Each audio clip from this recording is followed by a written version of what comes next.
Morning, Sarah Hepla. Good morning, Nancy Rommelman. Do you know what the date is? It's 9/11. Yeah, Yeah. September 11th. hmm It's a big date in the It, American consciousness. Um, that was 24 years ago, huh? which seems incredible to me. Yeah, it's a big date in the American consciousness, and I think it was. When we draw historical lines in the sand, it seems like that was one. It was so bracing and so rocking and required so much assessment and reassessment. And we are going to Yeah, talk you about sort of that. knew that nothing would be the same after that. And of course, things were the same, like Yeah. people still fell in love, everyone still laughs. hmm American culture soldiers on. In fact, it had like a pretty wild next 10 years. But gosh, you just get that sense that the energy in the room changed. And I definitely felt that way yesterday. We've had a couple of really, not just the assassination of Charlie Kirk, which we're going to speak about, but there were a couple things leading into that, Yeah. including the subway murder in Charlotte, that Yeah. just felt like they were all sort of cresting into this moment that, maybe it felt bigger for me because I think these are very much media turning points. Like I'm not trying to be cute because Charlie Kirk's group was called Turning Points USA, but there is this question of like, is this a turning point? And I don't know culturally, but it does feel that way for the media, doesn't it? It does feel that way. It feels like there's sort of been an agglomeration, like a skein together. Like if you have a piece of, I don't know, knitting and then like you pull it and things sort of seize together. I do feel that. And for you, it's interesting. You're saying like, well, it seems that way in the media for you. I, of course, do cover violent protests. And I Mm. have been in the past couple of weeks sort of regurgitating or looking back onto things I've written about over the years in terms of the celebration of death that we have seen, that I saw firsthand in the streets of Portland, and which we kind of keep seeing over and over again. But then it's like, okay, yes, but look, the culture is large. There's lots of things going on. People are laughing. Babies are being born. If it bleeds, it leads. Are we just concentrating on the bad things? Yes, of course, because they're the ones that's going to be put in our face. But our friend Angel, whose last name I'm forgetting now, over at Fire, had a White, piece. Angel White, No, not Angel White. Angel. I'll think of it. Eduardo. Eduardo, who is a friend of mine. I should remember his last name. He's been in my house. But Well, he who had a the hell piece. is Angel White? Is that a porn star or something? You I have. laughed like, I don't know who Angel White is. okay, I'm gonna find out. Oh God, Sarah, we're going to take a little dog leg here. Hopefully, we can even have a little bit of joy and humor in this podcast. Oh, sorry. Angel White is a black country music singer from Dallas. Sorry, I was just so confident about it. I was like Angel White, and then you were like, no, and I was like, it's somebody. That's somebody. He is indeed somebody, or she is indeed somebody. Yeah. But uh, Angel published a piece yesterday, propitiously, about how 34% of college students believe it is okay to use violence when you are trying to silence your enemies. What? This is, and that number has just been going up in the Sure. past since they've been charting this. This is shocking that violence is okay to use. Whether it's the heckler's veto, which I hate. I hate the heckler's veto. I find it to be I don't know what that is. the heckler's veto is Sarah Hepler, we have you coming to speak at an event. It's a beautiful black tie event or whatever. And you get up there and people in the audience just start screaming and banging pots and pans so that you cannot speak. And this has been going on at least since the late 20 teens. I mean, it's been going on forever, of course. Yeah, But 2013, 14 is around the time I start seeing this, in part because that's when these videos start surfacing. it was very big. It was big at a lot of places, but it was definitely very big at Portland State.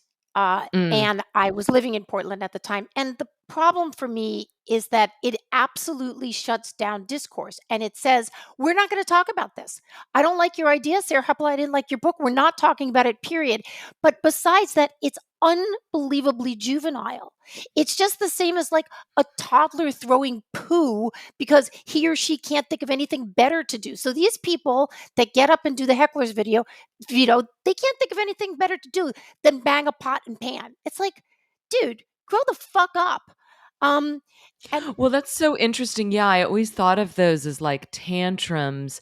And the first place I saw them was around Milo Yiannopoulos around 2012, 2013.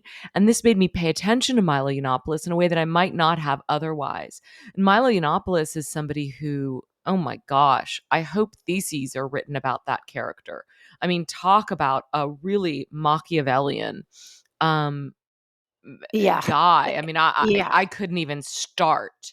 I couldn't even start, but his name was Nero online, and it had this sort of I don't know, there was something kind of epic about whatever he was trying to do, and I definitely have been on the receiving end of some of his uh attempts to cancel people back when I was at Salon. And huh? um so anyway, but I was paying attention to him. I thought, well, one thing about this guy is that he's really funny.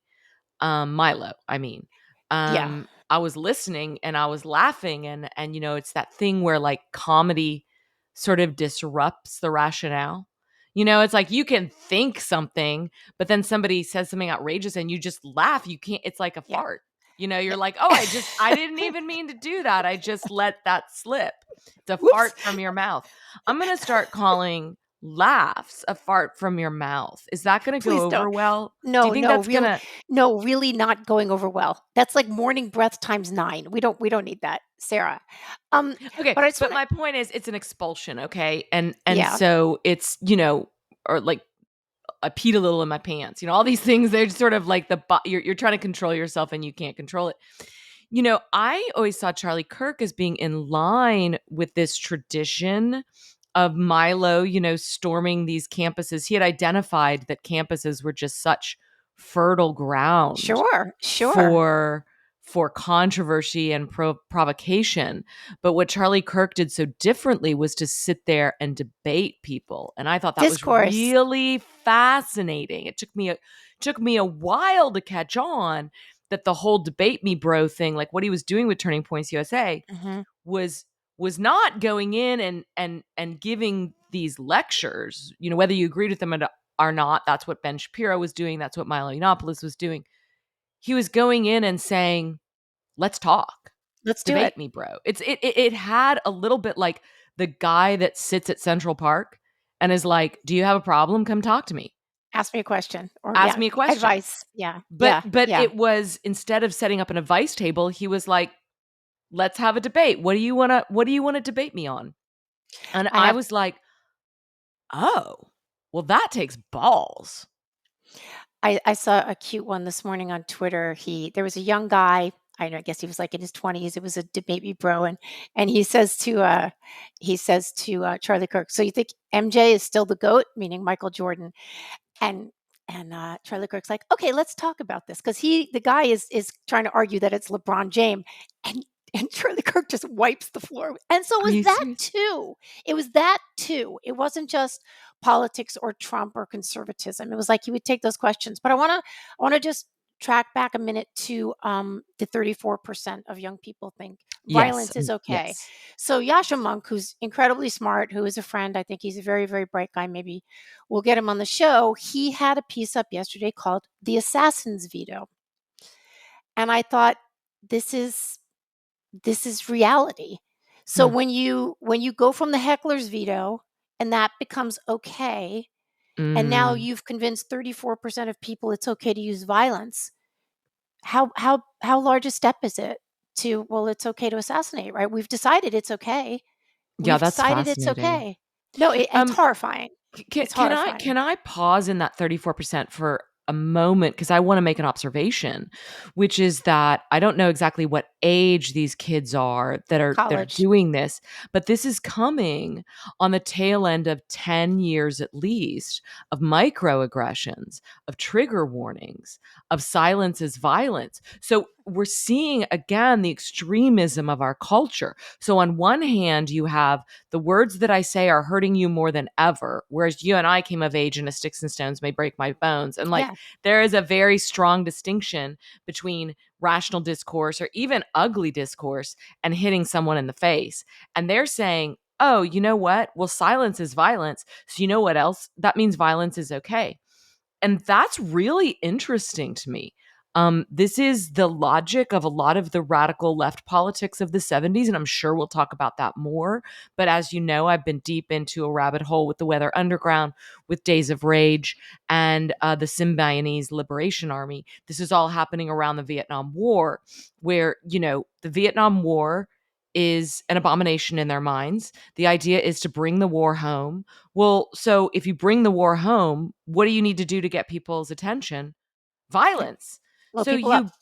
you enact the violence that you're trying to protest. It's a wild circular logic, but I see it. I see how it happens. I think though also the microaggressions and all of that, I see that a little bit as a feint. I see it as ginning What up does that things. word mean? I never Feint know. it's like I go to punch you, but I don't really punch you. It's Okay. like It's like a fake. yeah, I think it's a fake thing that they're trying to I'm not going to disagree that there are some people that are such delicate flowers that you can't even say, "Oh, I liked your dress better yesterday than today," without them having a complete meltdown. I can't But I believe you said that though, Nancy, because all it makes me think is that you don't like my dress yesterday. And but I think what it actually is fake ammunition to enact whatever they want. It's not really that they are so they can't take the fact that everything's not about them, that they're not comfortable all the time. It's that I'll say I feel this way so I can justify larger violence later. well, I think that you're onto something there, and I maybe might say it a little bit different, which is that the microaggressions are not really that it's actually hurtful. It's more like you're not allowed to say that, and you just said that, and that destabilizes me. And I put you now in the enemy camp. I need to be able to draw Exactly. these fine lines. I'm just going to break for a second and say, everyone, thank you for joining us today. This is going to be a free episode for everybody. We're going to be talking about things that are affecting us personally, affecting our country, or potentially affecting our country. Weird before and afters. Sarah and I were, and Matt Welch were on a text yesterday as what was happening with Charlie Kirk was happening. We all found it pretty upsetting. Fifth Column has already put out an episode. I listened to part of that this morning. So welcome. We're glad to have you here. If you want to become a paid subscriber, that's great too. Anyway, just want to get that in there, Sarah. So No, I'm glad you did. I was just going to yeah. keep yapping and you do the grounding work of reminding people that we're doing a podcast. This is what we're here for. Yeah, we're not we had planned to do a readers Letters. episode, meaning Do that. readers letters, Yeah. and I still want to do that episode, and I have those letters lined up, and some of them might be about this topic, but as I was taking my bath this morning, my post smoking bath, where I wash the stink and filth off And the of me. sin, you washed your sin Yeah. away. Yeah, no, it's very ritual, it's just like, Oh that yeah. didn't happen. I didn't Y- just smoke half a pack of cigarettes. Um, and by the way, it's really hard to get cigarette stink off your hands, you know? You're You know, like, my smoking hand still smells like cigarette, and I washed it, I put, like, exfoliant, it doesn't matter. Anyway, my point is that I was in the bath and I was like, I don't think we should do that. I think that I we should just do an episode about this, which, Nancy Rommelman, I'm reluctant to jump on political stories because, a couple things. One is that, quite frankly, I'm not supposed to. I write for a daily paper in Dallas, Texas. And one of the parts of my contract is that I'm really supposed to kind of shut my yapper about fraught political issues. And, especially when they come to Trump or any specific political, what am I trying to say? Candidacy. I But do, but this feels cultural to me. I don't think this is a political issue. I I I do I I know that don't. Charlie Kirk is such a politically divisive character, and he's known Yeah. for his political views, but I actually think this is a culture story, and I think the news settled on me so heavy, Yeah. Yeah. and I was in such a funk yesterday. You actually wanted to do Yeah. this last night, and I said, "I can't." Yeah. Yeah. Um, I was not in the mind space. I'd had a very weird day. Maybe we can go back and bring it down to a personal level.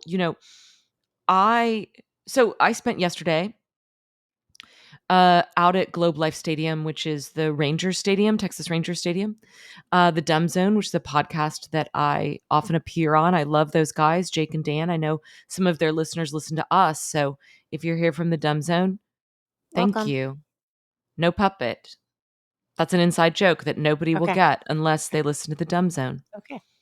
But I was there with those guys. It was a live thing. So there were a bunch of people in the audience. It was super fun. There was somebody that had a Dumb Zone tattoo. Like, I'm just so amazed by what they've built. These two men that left terrestrial radio and went out on their own and invited me to join their caravan and have really made something very successful.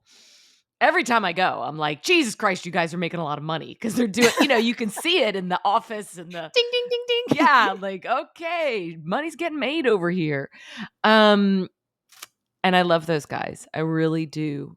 And as they were putting their equipment away and we were going to go over to Ranger Stadium to watch the game. There was just kind of a lot of downtime. I was looking at my phone and I got a message from you that was also Yeah. to Matt Welch. And I don't remember exactly what it said, but it basically said Charlie Kirk has been shot Yeah. in Utah. Yeah. And it's almost like I could see it all. I'm not like a psychic. It was like I could see it all, like everything that was going to happen. How the Mhm. left was going to say that he brought this on himself. How the right was going to create a martyr out of him, you know, in some way or another. I didn't know if he was going to survive at that time. I thought he's so young. I mean, that guy, one thing that always struck me about him, he looked like a college kid. I mean, Yeah. I think he didn't, I think he skipped college and ended up like He left doing this. he left But for, college. Yeah. what's He that? left college. He left college. He's Yeah. like, "Yeah, But I don't need to do this shit." Yeah. for a long time, I thought he was a college kid. Like, I thought the whole thing with him in college campuses was him at his own college. He's so Got young. it. He died at 31. He's a father of two children. Um, I had I can't. just become a little bit of a Charlie Kirk fan because You have been actually sending me various, like, little links to Charlie Kirk, like, just in the past, well, like, 3 months. everything just turned around when he appeared on the Gavin Newsom podcast. Yeah. And I Yeah. listened Yeah. to him and I was really struck. This is a lesson that we can learn over and over and over again. Apparently, we're going to have to keep learning it. But if you Yes. put what you don't have in common in front, if you front load that, then you can never hear or see or meet another person. But if you front load the things that you have in common, you'd be surprised what sort of commonality you can find with other people. Charlie Kirk doesn't drink. Now, I don't, it's not like I go out looking. In fact, most of my friends are drunks. I loved what he Um, said on Gavin. He's like, "I just get more work done not drinking." well, Yeah. and He I said think that. that's such a It's Gen true. Alpha or whatever the young ones are, their mindset, because they're always trying to maximize their Mm. output. And they're like looking at drinking, and it's such a time suck. It is a time suck. I mean, there's the time put into it and then there's the time to recover. And it is really born of an age where there's just a lot more leisure time, frankly. Yeah. Yeah. So anyway, Yeah. these things that he was funny. And Gavin Newsom, who I don't particularly like, I found so appealing in that conversation. So I thought, wow, you learn something new every day. Here are two men I didn't particularly like having a conversation that I'm just fascinated by. It's Because actually a great conversation. It was. It was fun. It was they fun. do It was fun. they do this thing that I've been desperate to get people to do, which is two people that disagree to sit down and have a civil conversation where we can see it can be modeled for the rest of us. I don't particularly like the debate me bro style, this thing of like, you have certain amount of seconds and then somebody can Yeah. vote you out or Yeah. whatever it is. It's way too adrenalized for me. I would never be a part of that. It would make me so nervous. He happens to be Kirk happens to be exceedingly good at it, meaning that he stays really calm. He rarely goes ad hominem. He's just, he's been doing wind sprints in speed debate for 10 years now. But this conversation where this is what we try to do on our podcast. This is I what, and I don't know that we've done enough of it. I don't know that you and I have brought on people that we disagree. We bring on a lot of people that we agree with. True. Um, I wanted to get back to something you were saying about, is this political? And I think we agree that the killing is, we shouldn't take it as political. Some people will. They're going to put this, their next weapon they're going to use. Um, I think it is, I think it's a matter of humanity. And I think when we lose the ability to, I'm saying something completely obvious because I forgot what I was actually going to say. Um, when we lose the ability to see the murder of a young man in public as not a political act, then we're doomed. We are doomed. This is a human act.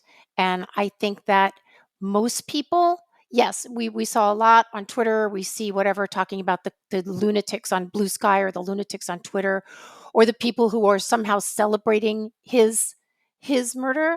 I have to believe, and I have to believe in order to go on in this world, that they are a very small slice of humanity. Yeah, I think that's right. It's just that we learned from the 70s, with those radical movements that a small slice of humanity can create a lot of havoc. And there is something very interesting energetically in the culture when 34% of is that college students or young Yes, people? yes. But College students are saying that violence, one that's of the right. interesting things that Mark Rudd says about why Weather Underground failed in the documentary that I've watched several times is he goes, what we realized at the end is that you just can't, Americans are just, it's too encoded in them that violence is wrong. And It's we couldn't oh, right. override that. Okay, We couldn't yes, override that. We couldn't, the idea that we needed violence to counteract violence was never yeah, going to fly in American culture because it was just a non starter for too many people. but what happens now, and I watched a video that I sent to you Mm. from the university, I believe it was the University of Idaho, I believe, where they were Boise, having Boise, someplace in Boise. they were having a vigil last night for, Charlie Kirk, and someone who, I'm not sure, I didn't check this out, it said in the tweet, the video that I saw, that it was a pro BLM person. I don't know if that's true, but it I was read someone that it was the local chapter head of BLM. got on a scooter and drove through the vigil shouting fuck you, Charlie Kirk. Now, predictably, what happens? These are young people. They're very upset. They're very primed. They get him off the bike. They're beating him up. People are screaming, get out, get out. Thank goodness the cops were there and sort of broke everybody apart. But I wanted to make a larger point here. So I went last night to the Comedy Cellar. First ran into Sophie Scott, who I interviewed on this show a couple of years ago about her book about the brain, and that was great. She was in from Oh, London. yeah. Hi, Sophie, and to her wonderful niece. We had a nice time. But I went to see an open to debate debate between our dear friend Mike Pesca and another gal, and I'm sorry, not remembering her name. Was Oh, it was Lux Alpstrom, wasn't yes, it? It was the yes. sex writer Lux. Yeah, No, I it know was her. actually she was great. Like She's great. they were both great. Like there was sometimes you go into these things, you're like, oh my God, this one person is driving me crazy, or they're bad at debating. They were both completely charming and smart and like lighthearted, even, despite what happened yesterday, which was of course front loaded into when we were talking about Mhm. it. But it was the Mhm. debate was, is masculinity a prison? And Mike Pesca, who is a dude, we're talking like he's a dude. He's a dude. He's a dude. He said, look, we're not really talking about, there is masculinity, which is like a construct, and maybe it's from the academy, and everybody's going to debate all this shit. And then there's maleness. And what is maleness? Maleness is the fact that men have something like 40 to 60 times as much testosterone as women. Men are protectors. Men want to win. Like all of these things. Now, okay, we are now in an environment where we are being told, or some people want to believe, that the assassination of Charlie Kirk is political. And they're going to treat it as such. And they are full of testosterone, and they are people who somehow believe, I don't know what side believes it more, the left, maybe, that violence is permitted. What happens? What happens to our world here when we are now, Matt said on the 5th, and I guess he was quoting, or Michael was quoting him from months ago, we are entering a dark time of political violence. I am Nancy, Pollyanna. I usually see the good. But I think that if we can't actually have it, if Charlie Kirk's assassination could prove a turning point, no pun intended, to us reassessing and everybody calming down, this would be an unbelievably beautiful moment. But I'm not sure I have a lot of hope about that. What do you think of this possibility that we are going to reassess where we are right now, including the media and Trump, who I put out a pretty good statement last night. I had no idea if he wrote it. And say, Was it in all caps? no, it wasn't actually. And it started out like, this is like, I'm paraphrasing, like, this is not really usually my lane, but, and like Huh. really calm. I don't, who knows who wrote it? I don't know. But it was very, very calming. I mean, the little political points here and there. But what do you think about the possibility of of Yeah. of calm? I think both will happen. I think we are working in the extremes right now. And so I think there will be a return to calm. I've already seen, I'm seeing online things like students gathering in Seattle, from both sides having Yeah, peaceful protests. Like yes, that thing happened in Idaho, and I was searching. The reason I was looking for that, I was kind of desperately trying to figure out if I just defamed the local chapter of the BLM. yeah, He has been identified by that online, but this happened late last night, and the media hasn't really caught up to whatever went down. yeah, So we just don't have um we don't have a good record. Some clown came through on a scooter yelling shit, and violence broke out, and it was terrible. But that is one incident among many other incidents that right. happened. One thing that I found heartening, or maybe I'm conflating things, but I saw someone last night online saying, wouldn't this be a great opportunity for colleges to really start extending the red carpet to conservative speakers so that it doesn't have to be this uh guerrilla group that descends on your campus to have these debates. I mean, I'll be I watched a YouTube video last night. Charlie Kirk debates 20 libs. Okay, it's just one of these. You find a million of these things on YouTube. All these kids, and I mean, I found it adorable. These kids racing to sit across from him and make their point, and their points were mostly bad. And the kids themselves would cancel each other out, like, get her out, get her out. And there's this one kid that sits down, and you can tell You can tell this kid has already distinguished himself because Kirk is like, oh, this one's going to go a while.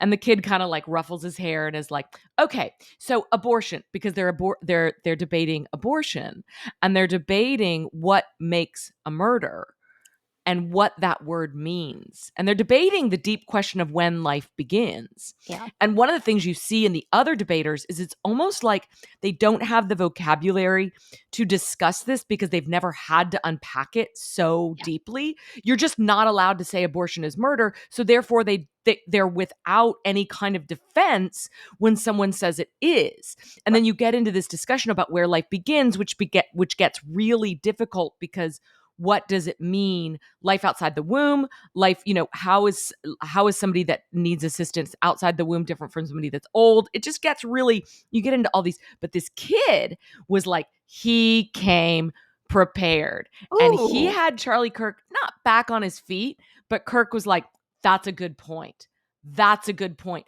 And you could see the spark in Kirk's eyes when somebody could step toe to toe with him. It's what any good professor feels when they have a great student.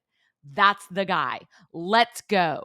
Let's have fun. And I found myself thinking like Charlie Kirk in another lifetime would have been such a great teacher or professor or instructor. He really had a patience with these kids that would just say, Nancy, they were just saying the dumbest things, and he was just straight faced. And one of them, he does this thing. They're fighting about what fetus means. She's saying a child in the womb is a fetus. And he says, well, did you know what that means in Latin or Greek or whatever? Of course she doesn't. And Neither she's do like, I. So. why would I know that? And he's like, it means a living thing or whatever it means, Yeah. a small living thing. And he smiles and she just goes, your smile is creepy. Yeah, And he's because like, what? And she's like, what you just did. She has no she response. got no game. She has no She game. has no game whatsoever. And she Yeah. immediately gets voted out because all she has is this kind of feminist sass, which is to say, I don't like how you look, or, you were weird when you did that. You've got a booger in your nose. It's just like she's got nothing. And it's like, get out of here, kid. You're an amateur. Like, get the guy in here that's actually gonna argue about where life begins. And I have to say real quickly, I have a dear friend who reached out to me last night and said, I find Charlie Kirk loathsome, but X, Y, and Z. And I love her so much that I spent a little bit of time thinking about why she might have front loaded this idea that she finds Charlie Kirk loathsome. Because I was in such a state last night, Nancy. I was knee jerk Sarah. And I was like, I wanted to Oh, be like, how many clips have you watched? What do you know about Charlie Kirk? that's right. Why would you call him That's right. loathsome? And then I'm like, she did this because one of the things that she believes in and has fought for and worked for is that she is pro-choice. And Mm, I'll bet what she knows about him is that he's very very pro-life. aggressively pro-life. And that is, for a lot of my growing up years, if you were a young person and you were pro-life, you just shut your mouth about it. You didn't give voice to that unless you wanted to be labeled an evangelical nutcase. And so those of us who grew up Gen X and pro-choice, we really didn't get any muscle memory of how to actually debate this, in part because the debate was so absurd back then. If you were pro-life, it's like, burn down the clinic. And you're like, no, you shouldn't burn down the clinic. How about giving out condoms? It was so easy to win back then. But once people get into the philosophical dirt and mud of when a life begins, in an era when that is changing all the time because of technology, you are in gray zone area. And a lot of us just don't have the equipment. And he was teaching those kids and helping those kids sharpen their swords. But they don't want to be taught. A lot of them. They don't want to be Oh, taught. They want you to be the bad guy. Everybody knows he's the bad guy. He's Charlie Kirk. We're the good liberal people here at Vassar or wherever it is, and we don't care what he's saying. We want to make him look stupid. Well, how'd that go? You know? I'm not. Yeah, I mean, I, they wanna score points, and this is the yeah, problem with social media, this is the problem with discourse in general, that everyone is so invested in scoring points off each other. When you wanna score points, you go to the worst thing that somebody just said, and you start with that, instead of going to the part that you agree on. This is something Jonathan Haidt does. This is something that, that's right. I'll hear Douglas Murray do. Andrew Sullivan certainly does it. These really generous debaters that are very skilled in it, and they'll start with, well, what I hear us agreeing about is this, so let's start there, let's get some common ground, and then we can work out to the edges where we don't agree, but let's stand solidly first. I'm going to I'm going to put a link to a video in here. I did a series sort of on Antifa and protests a number of years ago, video series. And I had cause last week to plunk it into a podcast I did, but it's basically called The World is a Wonderful Place. And Yeah. it's like we put on our pants one leg at a time. And like mostly we agree about everything. And speaking of that, I'd like to read a hopeful tweet Jane Coaston, very good journalist, put on yesterday. I retweeted it. And she said, when my mom died earlier this year, someone on here, meaning on Twitter, who I disagree with on pretty much everything, sent me a gift and continues to check on me pretty regularly. That is how most people in general operate in actual life. I believe that that is true. I believe that's true. I believe that you and I, in our little patch of the internet here, try to sow peace as much as we can. Yeah, I can get a little knee jerky, but we are not here to sow dissent. We're here to make more pie, and I think most people are.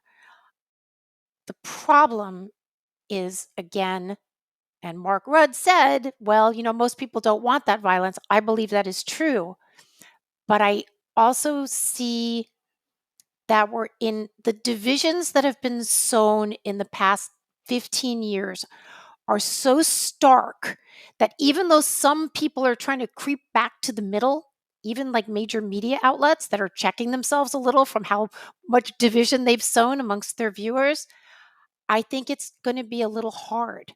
I think there's I think there's just a little too much open space for the violence. Now, I hope I'm wrong. But I feel that in our hating of the other guy, in our insisting that we are right, we have cleared a path for this violence. And I think we've kind of seen that. If we want to jump for just 1 second, and I wonder if you have feelings about this, on August 22nd, a woman, a Ukrainian uh, refugee immigrant, what's her name is Iryna Zarutska. She was brutally murdered, stabbed to death on a light rail or subway, whatever they have there in Charlotte. And we didn't hear about this story until last week, I believe. Am I correct? Am I correct in that, Sarah? Yeah, it happened on August 22nd, Yeah. and, I personally started learning about it earlier this week. There were a couple of things that popped up on my social media feed, and I was sort of like, "Whoa." Um, I thought it had just happened, So did but there I. was this sort of clamor about, like, "Why didn't we hear about this?" And I was like, "Well, I'm sure we didn't hear about this because it happened yesterday." No, no, it had happened 2 weeks before that, and it took me a little time to get my grounding. Um, I kept sending you things about it, didn't I? A Remember you bit. said, "I think you wanna write about this." I said, "No, I want Yeah, you to write about that's this." right. No, 'Cause I I think don't you wanna do. touch it because it's about race, and it's about Yeah. violence, and it's about urban crime, and I see those as all very, very get me out of here. I don't want any part of these conversations because they're not my lane. It's not my specialty.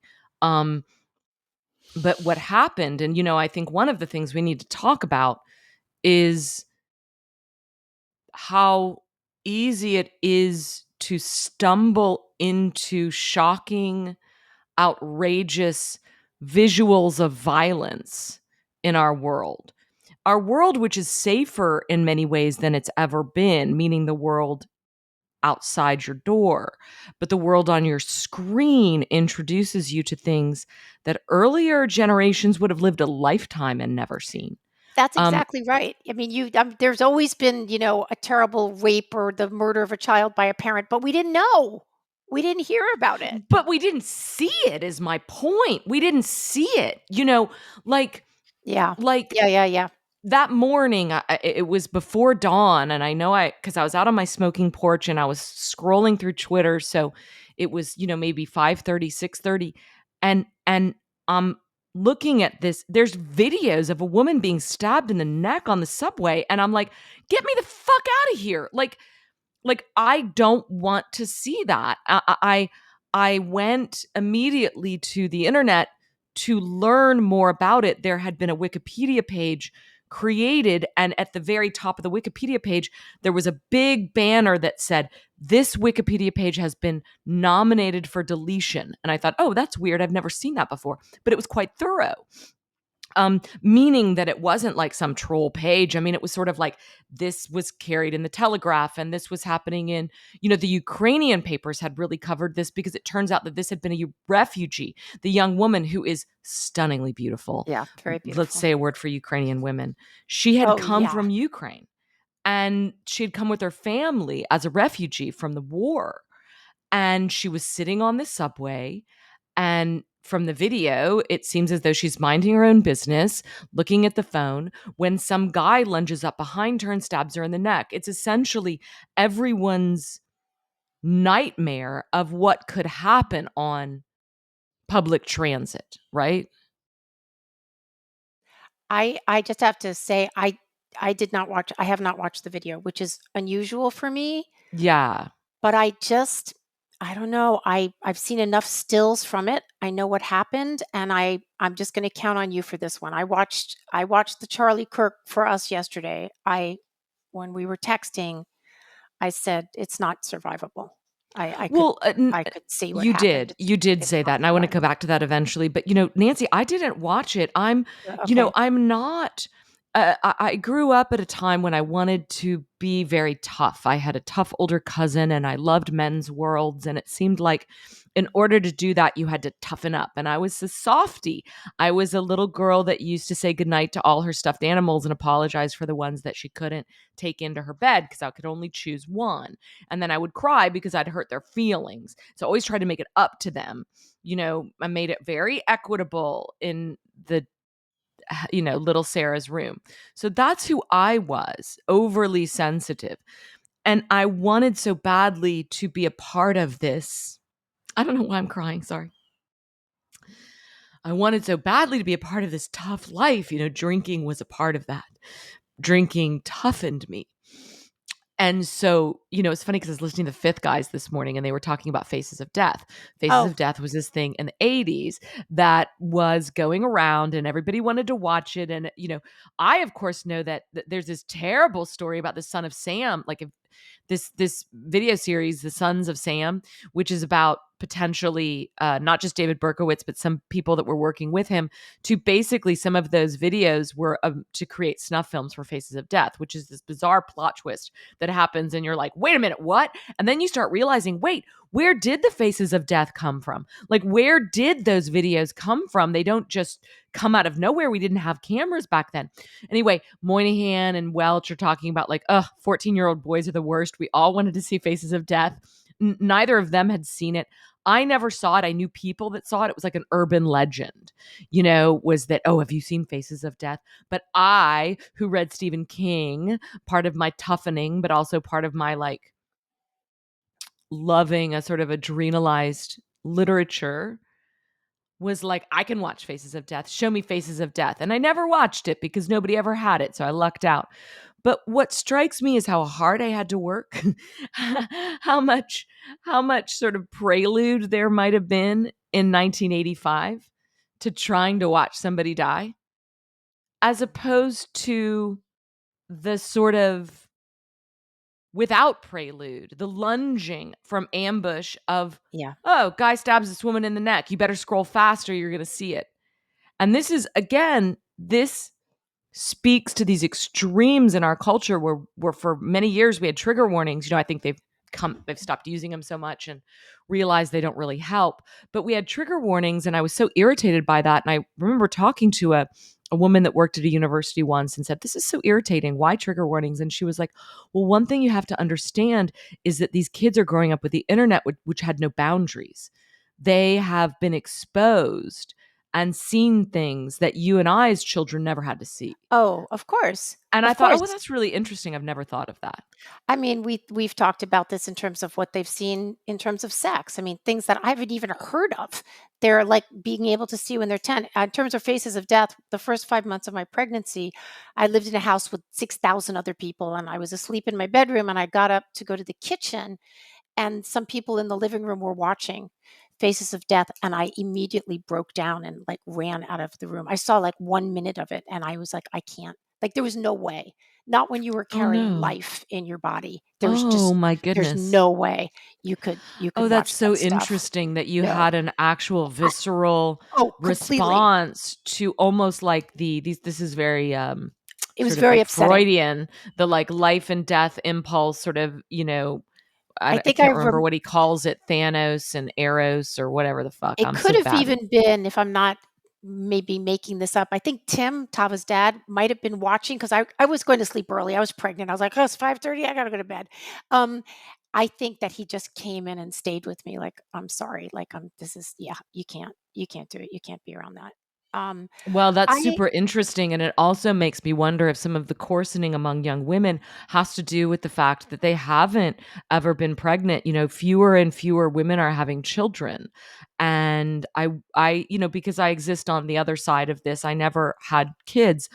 I wonder how that changes somebody's heart, changes what they can tolerate and what they can see and how they treat other people. I don't know. This is I again think a third rail. It came up in the Gilbert conversation too. I think it's actually also it's yes, of emotional, physical. I think it's also physical. I think it is a physical rejection of death. When I wrote, To the Bridge came out, and a good friend of mine who we had like books coming out at the same time, and like she was very excited for my book, and she got the book and she put it down, and after like 3 pages, and sat in her husband's lap and wept because she was pregnant. She couldn't read it. I have told women, if you are pregnant, do not read this book. It's just probably not going to be the thing you should be looking at right now. Um, Mm. yeah.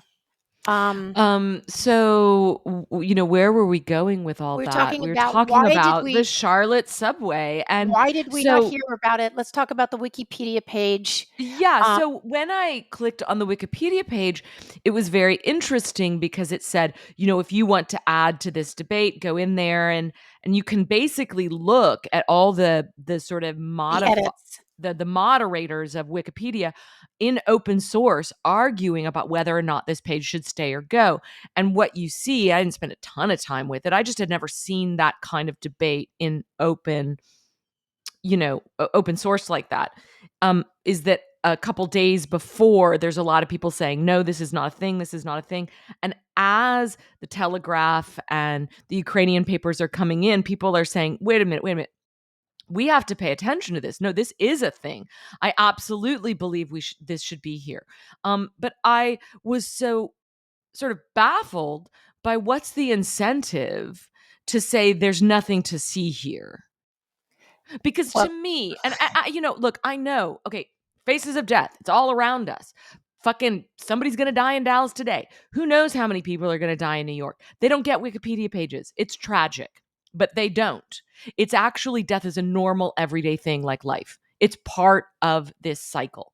Okay, but murder in public is not. murder on a subway and murder of a young beautiful woman, and then I think, okay, this has got to be a race thing. That's the third rail, that this Yeah, was, there was a time not so long ago, Nancy, when this would be front page news. I mean, you yeah. think about those white girls missing in Aruba or whatever, how long we spent on that shit. Beautiful white woman stabbed in the neck on the subway by a black guy. Fucking Ukrainian front page, refugee. man. I don't know, and maybe you do. Because we weren't actually going to have this conversation this morning, but maybe tomorrow. But anyway, I don't know politically what was happening in Charlotte, why it was sort of tamped down. Maybe they didn't like Right. I they don't didn't know want their city either. to look bad. Like Look, that Right. shit Well, happens in New York. We don't want this happening in our city. Well, I know, but, but it happens in one your thing city. when I think about Charlotte, what do I think of? Yeah. The Yeah. protest that happened Yeah. there, that must have been so awful. Charlotte, I've been to Charlotte, North Carolina. It's a lovely place. Yeah. Like, I think the state of North Carolina, if you're in North Carolina, I like your state. Mhm. I love the blue Smoky I love Mountains, North whatever they're Carolina. called. I love North I Carolina. fucking It's a great love it. It's state. beautiful. Great state. I Yeah. wanted to go to college there. I got rejected from UNC. Um, Oh. Chapel Hill, they have a very narrow window for your out of staters, and Right. my SAT scores were not going to cut it. Um, but I loved it there. I felt at home there, and every time I visit, I'm reminded of what a beautiful place it is. Well, what is it known for in the consciousness? It's known for the white supremacist march, creepy march in Charlotte. What was that, like 20 people with tiki torches saying, That got "Jews compl will not replace us." It's so creepy.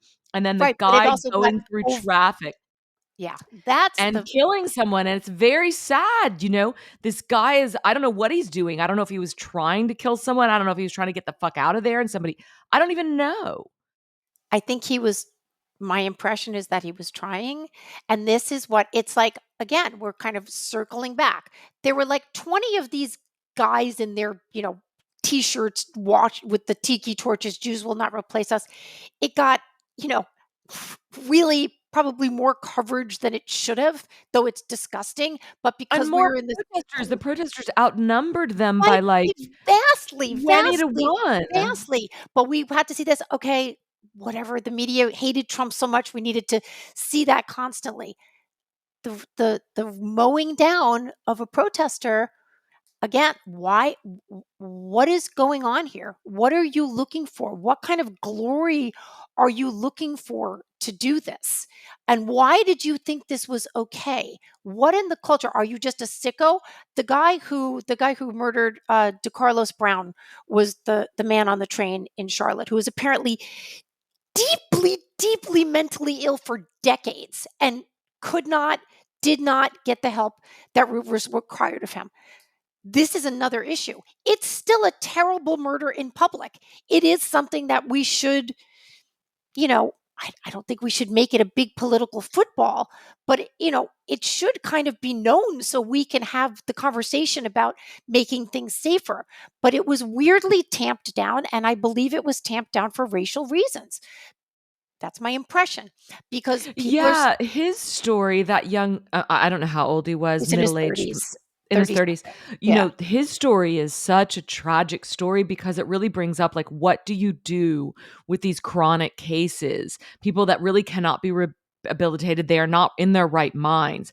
They're really not okay in society. His own mother had been Yeah. like, "I can't deal with this," and she Yeah. took him to an institution. The institution released him. I don't know why. I don't know what was going on. But if you don't want chronic incarceration, if that's not where he belongs, where does this person belong? Because he doesn't belong on the subway. No. And there's a lot of comparisons with what happened a couple years ago on the New York City subway when there was a young man, Jordan Neely, who had Yeah. kind of been known in New York years before as like an excellent Michael Jackson impersonator. I don't know if I ever saw the guy in Times Square. Might have. A lot of people standing there impersonating Michael I Jackson. think I did, and I think I really liked him. No, he I was he love was Michael Jackson. he was good. Like he was good, but he'd had a very, very hard time, big, big mental breaks, had been arrested many times, had been released because of whatever reasons it was decided he was released. And he was acting very, very erratically and violently on the subway. Hello, I have not seen that level, but I did have someone, I don't know if we talked about it about 2 months ago, right on the train, a guy right next to me, standing right in front of me, really violent and screaming and moving his arms around. And I'm sitting, he's like right in front of me. There's babies in strollers. And to people's credit, everybody didn't get up and move to the other side of the train. Everybody just sort of like almost communally, we all kind of went, kind of like chilled out and kept it cool. He pulled the emergency brake. He pulled it so hard, he pulled the thing out of the thing, and the train stopped, and he got off, and I guess the cops hopefully went after him. Um, but Jordan Neely was acting very threatening. And Daniel Penny, Jordan Neely's black, Daniel Penny is white. I believe he was a former Marine, got him in a headlock for too long, and he died. And that became Daniel Penny was arrested, I believe, for manslaughter. I don't think murder, but maybe. But he was freed, and so this is now going to be a big political and racial issue. It's like, well, listen, Jordan Neely killed a black man on the train, and he got off. And so, why are we making a big deal out of it if this black dude kills this white woman? We've already established that we're going to like let people off for doing this, and we're the only reason you're talking about this. The only reason you're talking about this is because she's white. I'm like, I don't think that's the only reason we're talking Well, about this. I want to pause for a moment and go a little deeper or broader with this, which is that it really brings up this question of what is news. And I'm not trying to be like philosophical about it, but I mean, this is actually a deep question.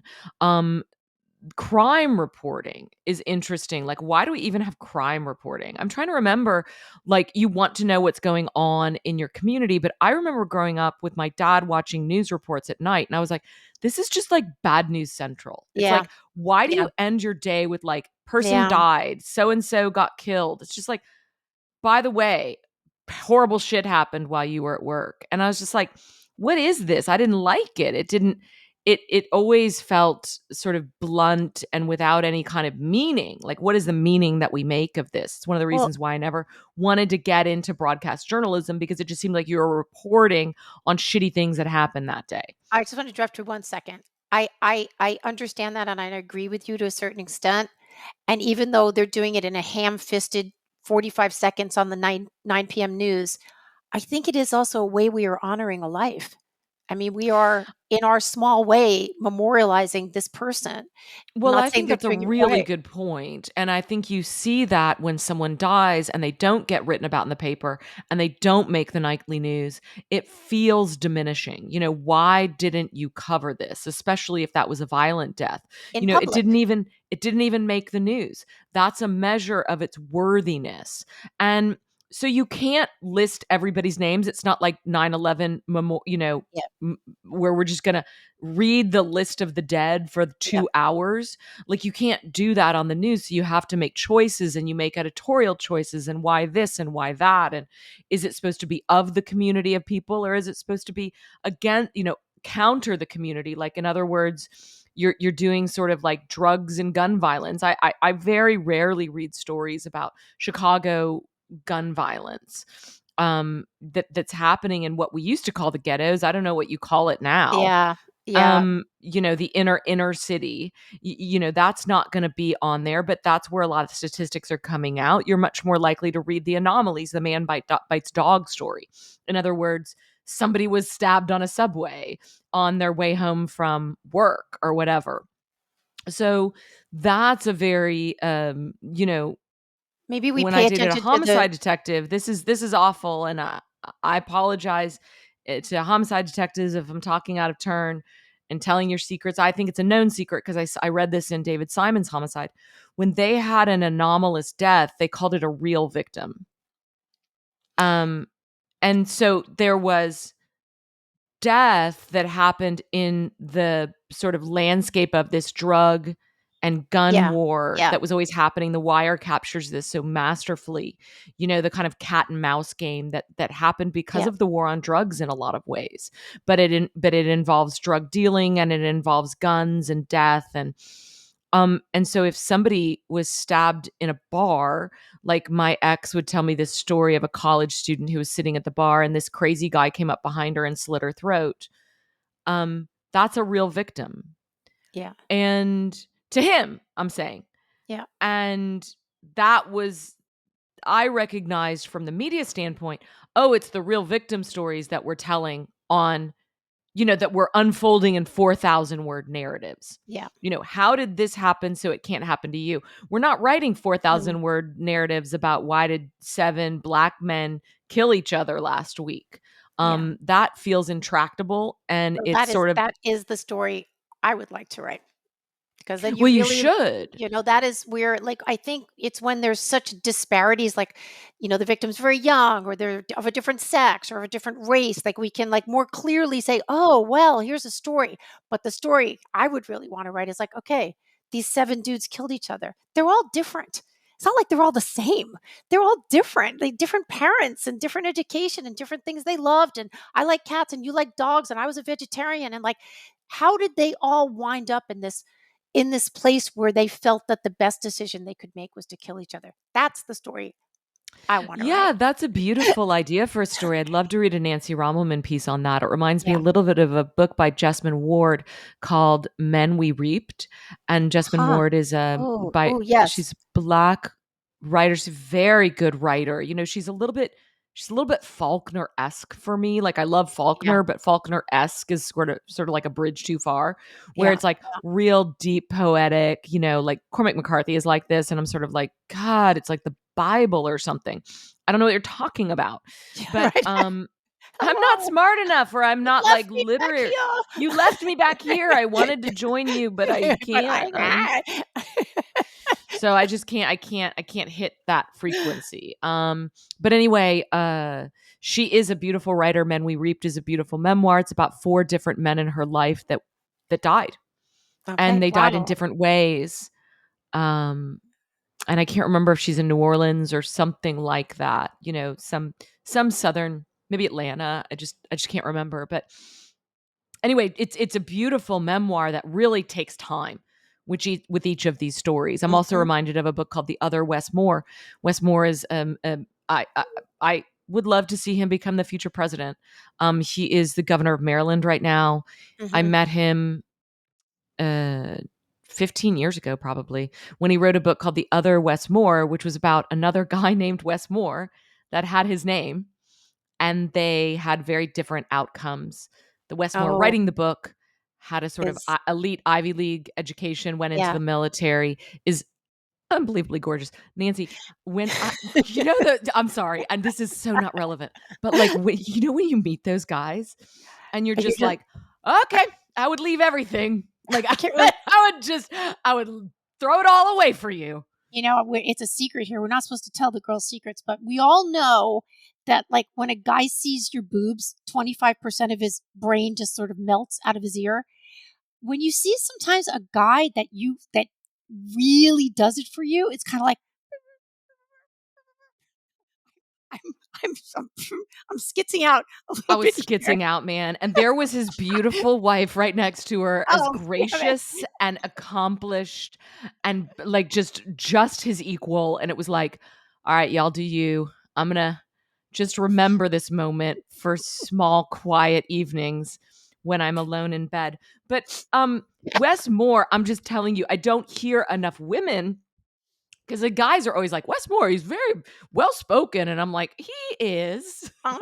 He is that. But he is And other things. Um, there's just there's a dynamism that radiates off of people. Politicians, I've heard, have it. I don't meet a lot of politicians. yeah, I met him yeah. as a writer, and I was just like, that guy's like fucking A, like whatever he wants to do. And apparently he wants to be governor of Maryland, and maybe he'll want to be president. I don't know. But his book tracks, these different outcomes for people with the same name, and it's just a profound book.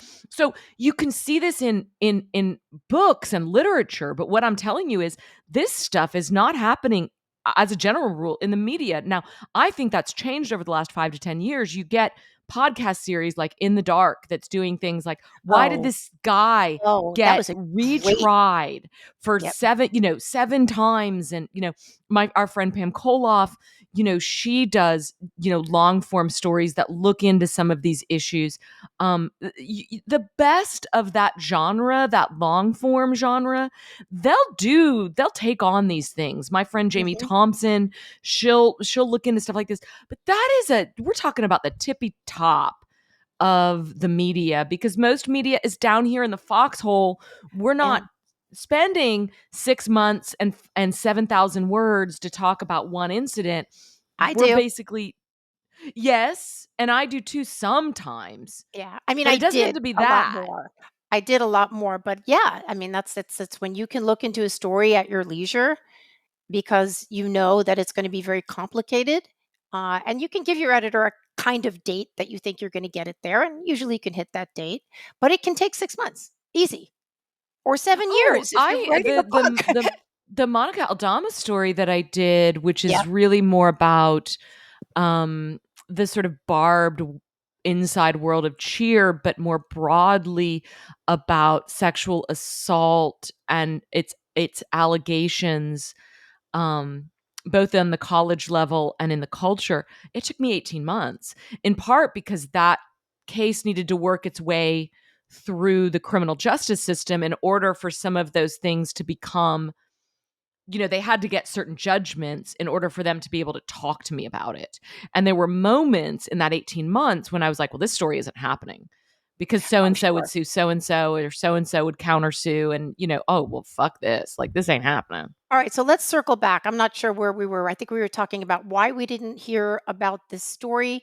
I think on the Wikipedia thing, which I didn't really look into, but you did, people just kept erasing what other people were writing because it didn't agree with their politics. So if it doesn't agree with my politics, I'm going to make sure the facts of the matter reflect what I believe. Am I getting that somewhat Well, I right? guess I want to return to this philosophical idea that I'm sorry, I'm not ready to leave yet, which is what is news? And that basically we create the news. This is something Hmm. where the news is the Hmm. news, Nancy, because the news reports That's it. I mean, there's exactly. a That's right. tautology there. That's right. Why is it news? It was in the newspaper. And Right. that there used to be a gatekeeping aspect to that made it pretty much of a closed circuit. Like people that were in the news business decided, and you can see, great movies like Broadcast News, or um what else, like the I was going to say the Whistler, the Smoker, the what's the Oh, whistleblower 60-minute story? The that Insider. the insider. The Russell Crowe. Whistler or the Smoker. Um, so anyway, you can see these movies, but as a general rule, it's just kind of like it's it's out of your purview, in the same way that I don't get to decide what I'm going to eat when I show up at a restaurant down the street for lunch. There's not like, but now we've democratized journalism so much through the media, through Substack, through YouTube, through civic journalism, through alternate forms of journalism, that everyone there isn't a gatekeeping anymore, and the gatekeepers are like, whoa, whoa, whoa, whoa, whoa, we weren't going to cover that, but now you've covered it to such an extent that we look like idiots if we don't cover it. So now we have to cover it. So you saw this backtracking. Axios was the first place I saw this, which was that they did cover the Charlotte subway, but they called it something like Charlotte subway murder inflames MAGA resentment or something like that. And it's like, guys, that's it. But one thing I've noticed among my Dallas cohort, and my Dallas cohort tends to be what I call echo chamber libs, that we're in this red state, but in a blue part of it. And we kind of operate with the knowledge that, like, yeah, we all voted for Barack Obama. And like, yeah, we're all pro choice. Even though you're living in Texas and you can't really know what the guy at Walmart thought, you're sort of operating in this world that everybody agrees. And one thing I've noticed is this crime issue is really touchy for them. They do not want stories written about how the downtown core is riddled with homeless people. Don't get me started on the word unhoused. No. Um, I work downtown, and so I walk, to lunch or whatever. And I mean, Neiman Marcus, the crown jewel of retail in Dallas, is downtown. The city fought to keep it when somebody overtook it. But there is, every time I go to Neiman Marcus, which is an oasis of retail in the center of Dallas, I love it. There's like somebody pissing on the ground, or there's like somebody taking a poop. And is it surprising to you, Nancy, that the moneyed people of Dallas don't want to drive into downtown in order to spend $5,000 on a handbag while passing somebody that's taking a poop on the sidewalk? I, not only that, I don't think the person that lives downtown that is only going to buy a $7 lipstick wants to pass someone that is taking a poop. I don't think there's 100%. anybody that's like, yeah. I mean, they'll tell you politically that they're fine with it. Hello, unhoused. I lived in Portland. You'll never you'll never be homeless in Portland because you will always have a home in Portland. That was like the bumper sticker, right? And they'll tell you, no, we have to allow people to sidewalk, camp, and we have to allow them to sleep on benches, and we have to allow them to void their bowels because they're human beings. And it's like, okay, how's it going? Oh, you're not going downtown anymore. Why are you not going downtown anymore? Oh, because it's like they want to create like a poop heat map. You go up and there's just like thousands of defecations, is that a word? Remember Everywhere. somebody did that for San Francisco. Yeah. That was such a weird, funny, effective troll. Like they actually made a heat map of human poop in San Francisco. And I mean, San Francisco is one of the coolest cities we've got. Okay. Like the It fucking beats were like, this is the jam. This is the place. The 90s Silicon Valley guys were like, we're colonizing this place because it's yeah. the best that the country has. And then it's like, you got a poop map now? What's happening? Well, And when I sorry. well, I was just going to say there was this sensitivity. Like anytime something happens in Dallas downtown where somebody is shot or something horrible happens, there is this sort of eye rolling amongst my friends, my colleagues, the staff. I shouldn't say colleagues. It's not my colleagues. This is definitely not happening with my colleagues. Where it's sort of like, oh, now they're gonna say downtown's not safe. Oh, now they're gonna, and who's they? Who's they? They, in the case of Dallas, is both the city government, but more broadly, the very big swinging, big dick, whatever, Ken Paxton, who is like a mastermind of overreaching.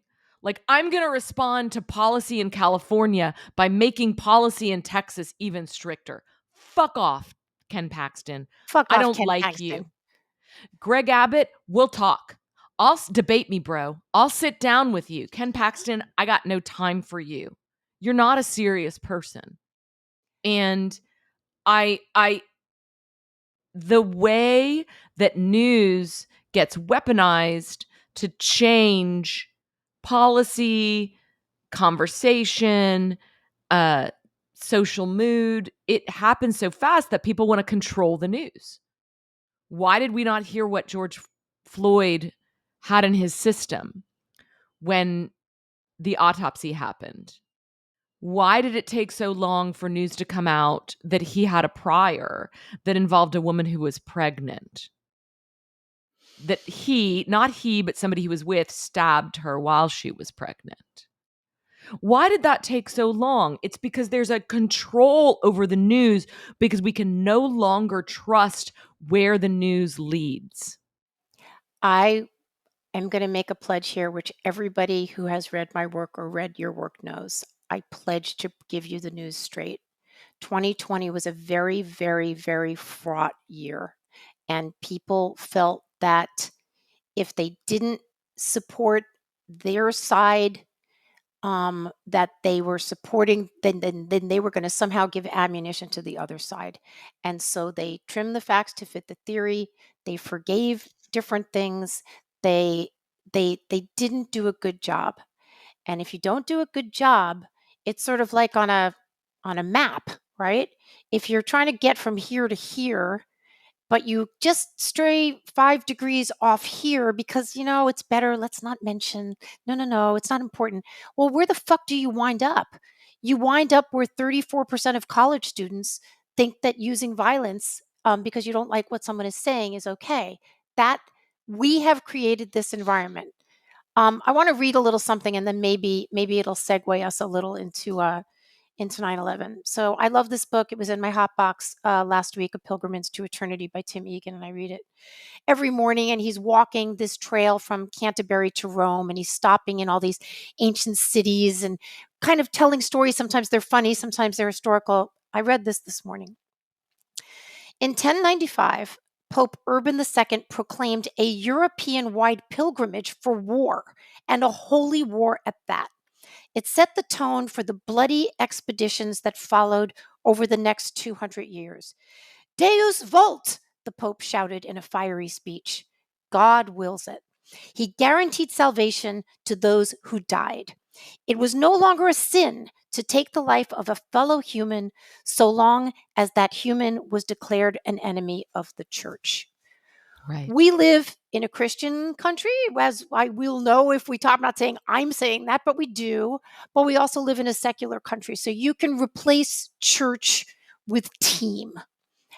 We have That's right. declared it okay to kill in the name of our cause. We saw this writ small yesterday with and it is absolutely a fucking assassination. I don't want to call it a killing or a murder. Charlie Kirk was assassinated by someone very deliberately who got on a roof with a rifle, obviously planned that out. It wasn't like, oh, I think I'll go to Chick-fil-A and get a sandwich. No, wait a second. Let me veer off over here and see if I can kill Charlie Kirk. Like this was Right. planned. And clearly this person was an unbelievably good shot, because I hate to say this because you didn't see it, but I think he hit him in the carotid artery. You're dead if you are hit, if you are bleed out, if you can't survive it. And we don't know yet whether this person was driven mad by ideology. Hmm. We don't know if this person is just looking for fame. We don't know if we're never going to know who this person is. But I think we can be pretty sure that he considered Charlie Kirk someone who needed to die. Yeah. And when we decide that, and when we decide that as a group, we have the religious wars, we have 9/11. And I think that the only way, the only thing that I know you and I can do, again, in our little tiny patch of the internet, is, try to sow peace, PEACE, and hope that that message continues, and hope that we listen, and hope that we don't shout. But it's very somber. It's all extremely somber, especially to be talking about that today. Well, I love that you read that. And I thought that was a really good point. And it makes me think my brother, for the past probably 2 or 3 years, my brother is quite the history buff. It's not his job, it's his passion. And he has been telling me that a really good thing to read about is the European wars of religion. Yeah. Um, and I don't know anything about this and blah, blah, blah, blah, blah. I'll make a movie and maybe I'll watch the movie. But his point was that, these are a better corollary than, he always hears people talking about like McCarthyism or Yeah. Yeah. Yeah. uh the 70s is sort Right. of Days been of the place Rage. that Yeah. I've settled in, right? And he's like, go back, go That's way right. back, go back to European wars of religion, and that will help you. And I do think that if you did it really well, you think, well, we're not going to have a religious war in America because we don't care enough about religion, most of us. But Doesn't but you have to replace religion with identity or tribe or or politics. ideology or politics or whatever it is. And then it starts to understand, oh, well, that's why so and so, who was my friend, now treats me as a mortal enemy, even though I didn't do anything to them. I just had a difference of opinion about X, Y, or Z over in the corner. This has been baffling to me over the last 5 years, ever since my Atlantic article came out. And it's sort of like, why would anybody that knows me, especially in Dallas, where like why would they even care? You know? And it has come to my attention that people treat me as not their friend anymore because I took a certain stand on the Brock Turner case.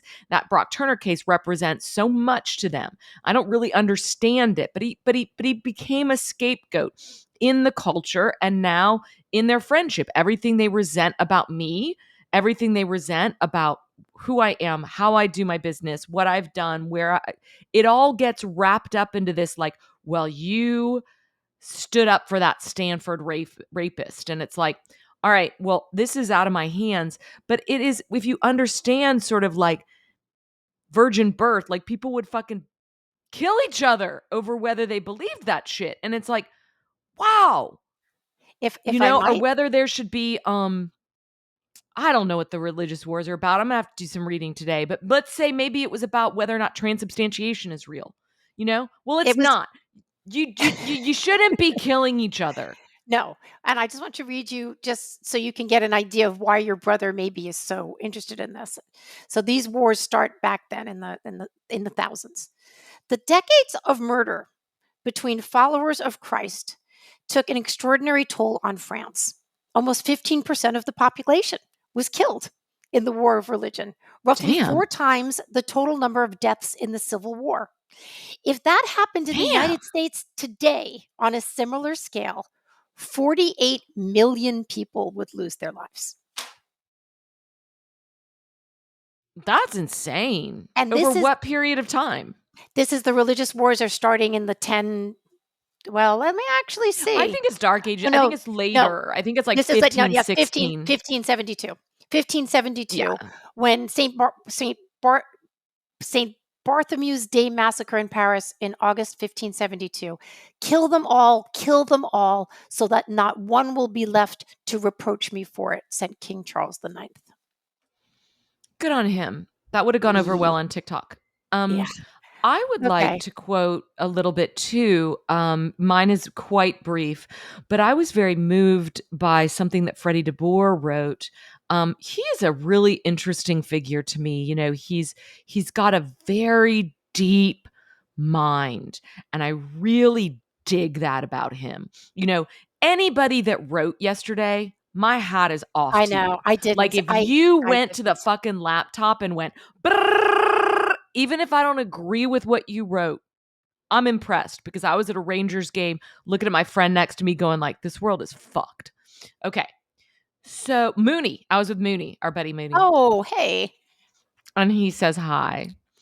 Um, but the thing about it is not only did Freddie DeBoer write something, but he wrote something that was so kind of philosophically deep. You have to it has to be that this guy thinks about this stuff all the time because you can't Yeah. just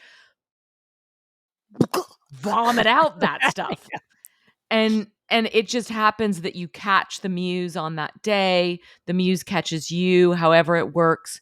This is a piece called Notes on the Heavenly Airplane. um Airplane is spelled like aeroplane, which always reminds me of that beautiful song by Neutral Milk Hotel, I mean, and that was in my head just now. Just now. It's so. In the Airplane Over the Sea. Oh my god, it's Maybe such we'll a include gorgeous that. We'll song. include that in the show It's notes. such a Yeah. gorgeous song. Yeah, Gorgeous song. Spotify be damned. But he this is a story about violence and ideology, and it's, you know, there are parts of it that he's working above my pay grade and I can't Yeah, quite it's get there, but then there's other parts that I sink right into, and it's almost like my nervous system feels the click before my mm, brain mm, can. He's talking about violence, and he's talking about people that do political violence, and he says they are not drawn to the specific ideology but to the violent act itself, which the ideology merely sanctions, and in sanctioning sustains. Now I think what he's getting at is this idea that we are, I mean, like Hobbes shit, like nasty, brutish, and short, like we are war animals. And we want to fight. There is a bloodlust in humans that is so distasteful to talk about. People very rarely talk about it. It's sort of like admitting that you fart, but much worse. It's like you are an animal, and you see this, I see this in men, young men, when they sort of watch football or they, oh, yeah. You know, sometimes when my brother was watching Game of Thrones, Nancy, he would stand up and be like, yes. And I was like, Josh, it's on TV. And my brother's really sweet. And, you know, if you're listening to my Smoking Diaries, we were beefing a couple weeks ago. We're fine. I love my brother. But he is,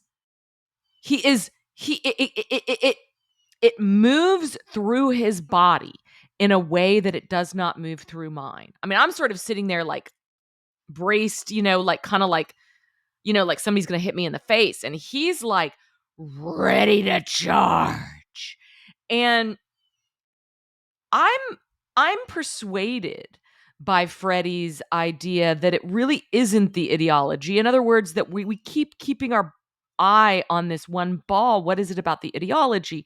It's not. The ideology is the leverage. The ideology is the excuse to sort of carry the violence that wants to find expression. One of the great arguments for Christianity is that it tames the savage breast, right? That Beast. it You said will, you said the savage breast. I think that's the saying. Sav- tames the savage beast. Mm, Savage breast? I mean, maybe maybe I never heard of it. well, okay, here's the thing. It's about music, and the line is music soothes the savage breast. And Okay. Okay. because that is going to elicit reactions like what you just did, most people change that to beast because that's what he meant. It's from William Okay. Congreve. Okay. And like I know who that guy is. I just read Yeah. it on AI. Um and so anyway, my point is that Christianity is meant to tame these animalistic aspects of it. Here are the rules, here are the commandments. Here are the We're going to rituals. love each other, Yep. but we're not going to do these things. We're not going to murder Nancy. It's like in kindergarten. We're not going to do that. You're not going to We're hit. not going to murder. Well, can I just say something? What have I been talking about since we started this podcast about rage calories? Yeah. It's not they are looking for when I read this in DeBoer, that's what they're looking for. It doesn't matter what it is. It's how many calories. This one only gives me 8 calories, but that's okay because it's going to get me down to the next street. Oh, this is a big one. I could do this. A lot of people are supping at this pool of blood. And if we need these pools of blood, maybe we got to make these pools of blood, right? We have to self-sustain our anger. And how do we do that? We get mad at anybody. We get mad at Sarah Hepola because she wrote about this. We get mad about that someone says that they don't like poop in the street. Doesn't matter. We need to be enlivened by the blood. So we're going to make it, we're going to create it, and we're going to say that we're right. And that is something that I believe we who have a small voice in the universe here have to work hard, but honestly and quietly to hold back the tide of blood. I believe that. And I don't say we do that like, I wake up in the morning, I'm going to hold back the tide of blood. But when you do your work, you make sure that it's careful and you make sure that you're trying to keep people calmer. I've talked about this 5,000 times. I believe that's our job. And I don't know that everybody in journalism feels that's their job. I know they don't. Mm. And it's not very enlivening to people. Oh man, I can't have my pool of blood.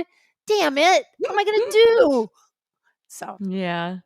I just think I actually love your rage calories metaphor. And it was something early on in discussions that you would say that I just thought, wow, that is really right. And you're so dead on about that. And you have a great intuition and great insight into that instinct. One of the reasons why I sent you the DeBoer essay was because it was the first time I was seeing somebody else saying what you were saying, but from a very different standpoint. You are almost like literary and instinctive. And mhm. he is like philosophical Yeah. and maybe Yeah. analytical, like maybe more Oh, yeah. like Jung and Sartre and like that kind of. You don't go there. You're just like, this is what I see, this is what I feel. Yeah, I'm dying in this ditch today. Ditch dying, Nancy. Um you're so cute. I thought about you and dying in your ditches the other day because I died in a ditch, and I was like, Nancy would do this really. She would really. I'm gonna I have the cry. moves. I go back in the Yeah. like, woo. God, I by the way, I ratcheted down my SSRIs I'm crying again. So it's just like Well, I'm like I tears. I cried a lot in the afternoon and then I had to go to the Comedy Cellar. I'm like, am I going to be crying at the Comedy Cellar? But I wasn't. I No, want because the to, guys were there. It was so fun in the Comedy Cellar.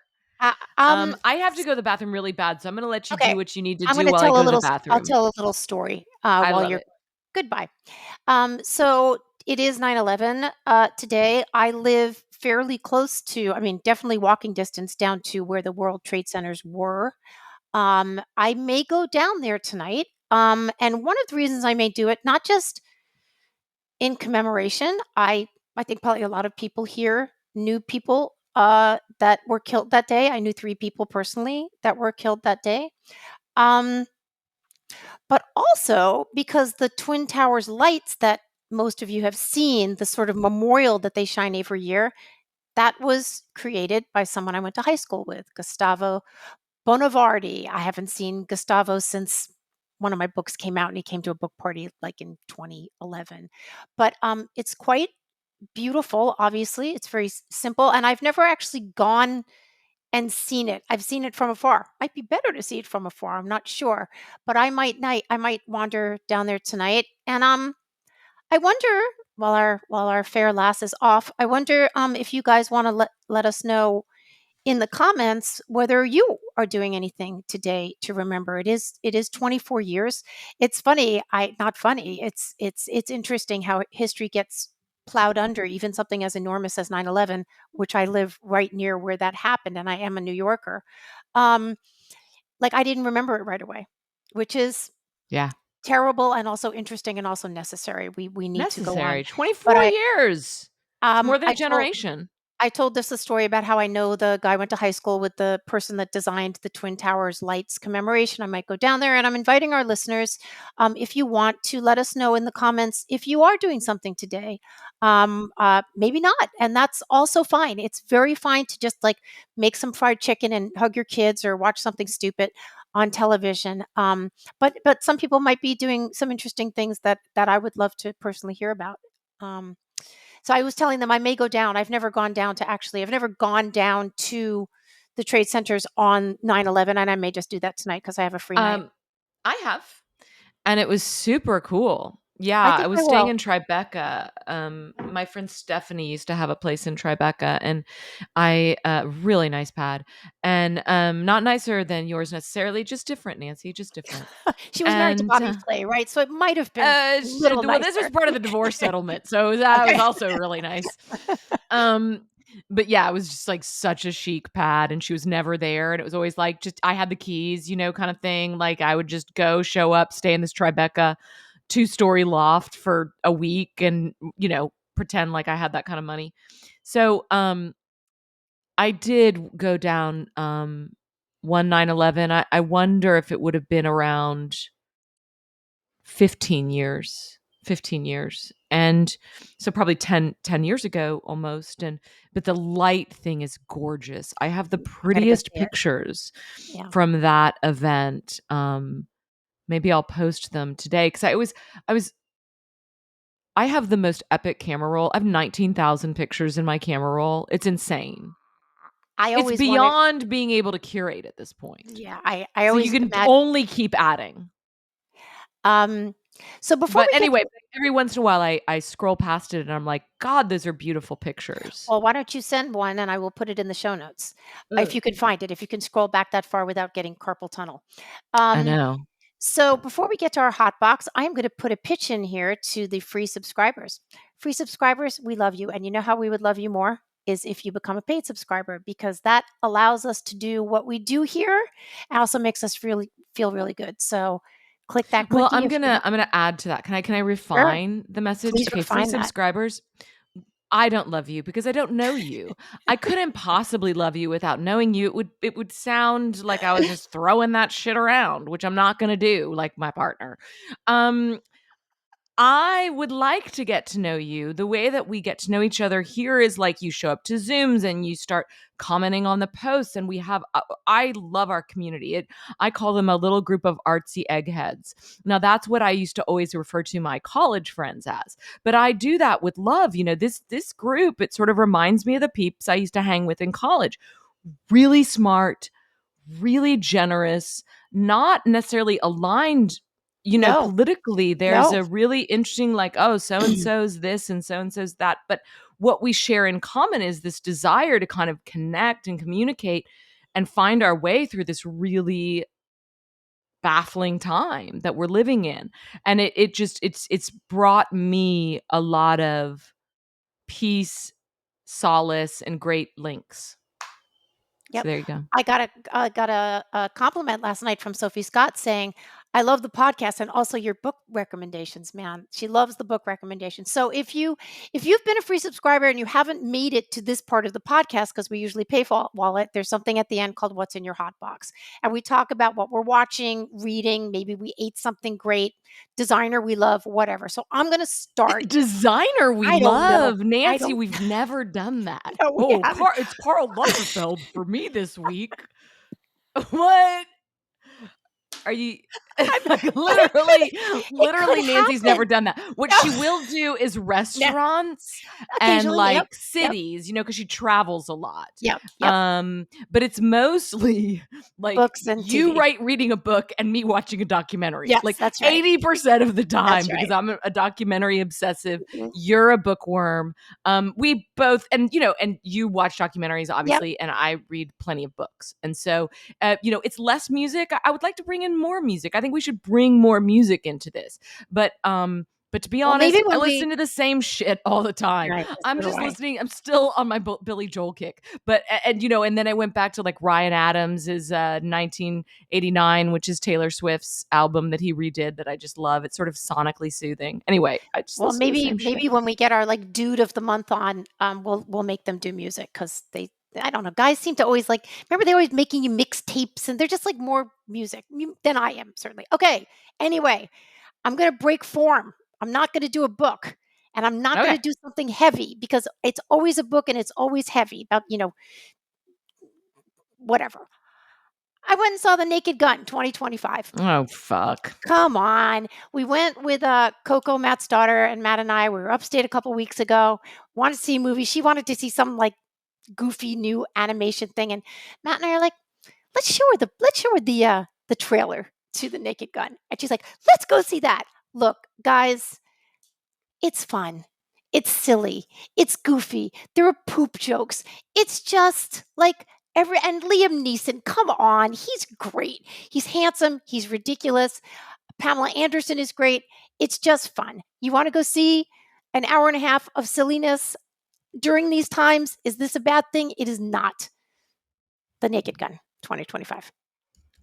Well, there's not a lot of things that I feel like super aligned with Ben Dreyfuss on because he's such a weirdo, but he is really Oh, I funny. But love like, him. I am so aligned with him on this. He's been bitching about the Naked Gun online for months, and everybody's been dragging him because he's such a sourpuss.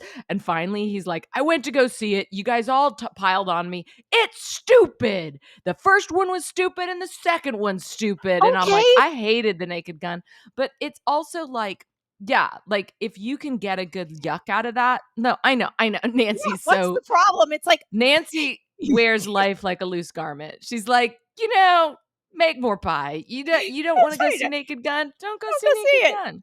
Yeah, yeah.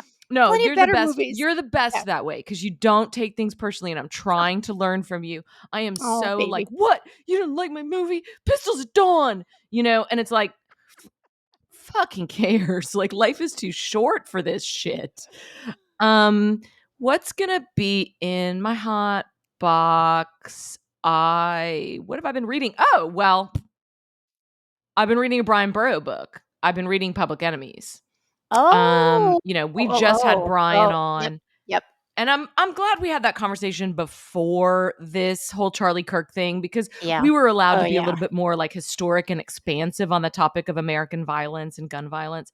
And I just feel like it's you're not going to be able to have that kind of attention to other parts of this story. It's going to be so focused on the now.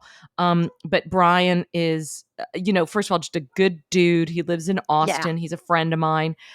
He's a straight shooter, but damn, that guy has a nose for stories and some fingers for Yeah. crafting a yarn. I don't. What the fuck? Could What is not that? get Are that you a writer? metaphor. He's a good He's writer.